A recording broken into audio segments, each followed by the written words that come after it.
his a young life. He wrote a memoir called African Booty Scratcher, and he came by the offices of WPKN a couple weeks ago, and told me his story, and I thought, well, this is pretty interesting. So, Michael, thank you for coming by, and congratulations on your graduation, right? Yeah, thank you so much. First of all, thank you so much, Steve, for having me here. It's an honor to be here. So I'm very ecstatic to be here and humbled. Yeah, well, he's got a hat on that says African Booty Scratcher, which is, again, the name of his memoir that kind of talks about what it was like to come to the USA, came first to Harlem, lived there for, I guess, maybe your most of your school life, right? And then came to UB. Now, I was curious about the title, and I'm sure other readers are curious about how did you call, or why do you call it African Booty Scratcher? All right. So the name African Booty Scratcher comes from when I was growing up in Harlem, New York. That was actually the name that people used to bully me. Oh, okay. And people that even looked African, that was the name that they used to bully them.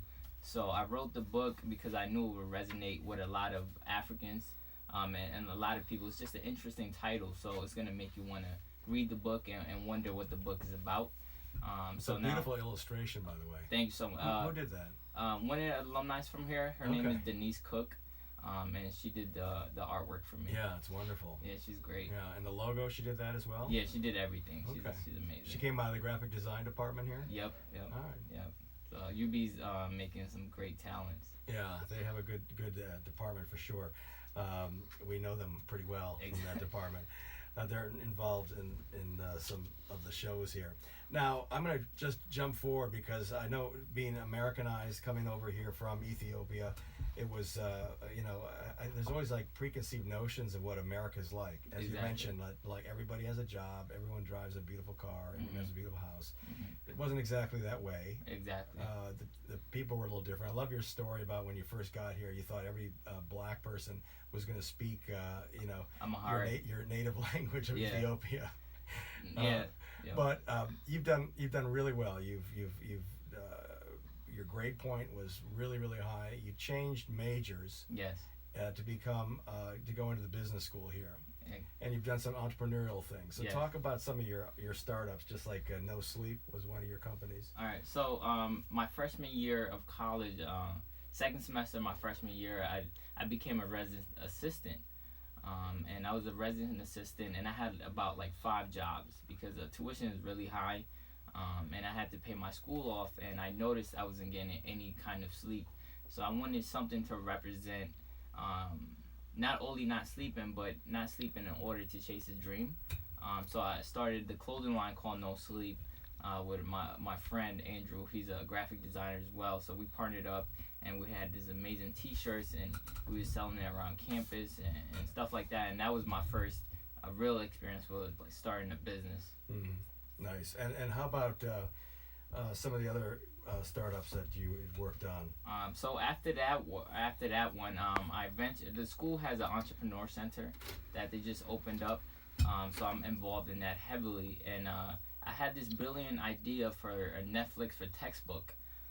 So I went to the Entrepreneur Center and I pitched them the idea, and they loved it. And I spent the whole summer, 2 summers ago, just working on it and calling publishers and pitching my idea. And what ended up happening is publishing companies make a lot of money off the traditional way, just getting new edition and selling it to students for hundreds of dollars. So if I came out with the Netflix model, what would happen is they would lose a lot of money. So from there, I really learned a lot about Stopped you down. Yeah, exactly. So then from there, I had to learn to pivot. And from there, now it's a different transition, so I'm still working on it right now. Now, the book that you've self-published here, your memoir by Michael Asmaram, African Booty Scratcher, how I could see this as being a really fascinating book to get into high schools, middle schools even. About the kind of immigrant experience in this country, and also written from the point of view of someone who's young. What are your plans for the book?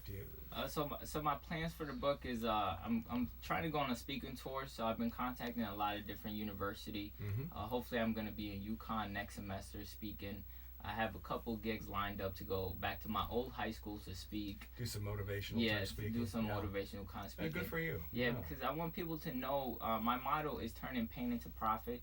And that doesn't only mean about like financially. It just means like growing in profit within yourself and learning how to take your pain and make it so that it's gonna help you elevate to the next level. Yeah. Well, it looks like you elevated yourself through multiple levels. Once you got here at age 8, you did very well. You went to school. You graduated at UB with a degree and published a book, started up some companies. So best of luck to you. Thank you so much, Stay in Steve. touch with us here at WPKN and let us know about your motivational speaking. Oh, thank you so much. Yeah, so again, talking with Michael Asmaram, who emigrated from Ethiopia and has graduated now with a degree in business, and seems like he's well on his way. Exactly. So this has been the GM Report for the month of May. Coming up next is Joseph Celli with his fine programming. So wanted to thank you all for tuning in, and hope that you may have learned something today, and it was a lot of fun. I want to thank all my guests for coming in. See you next month. Stay tuned.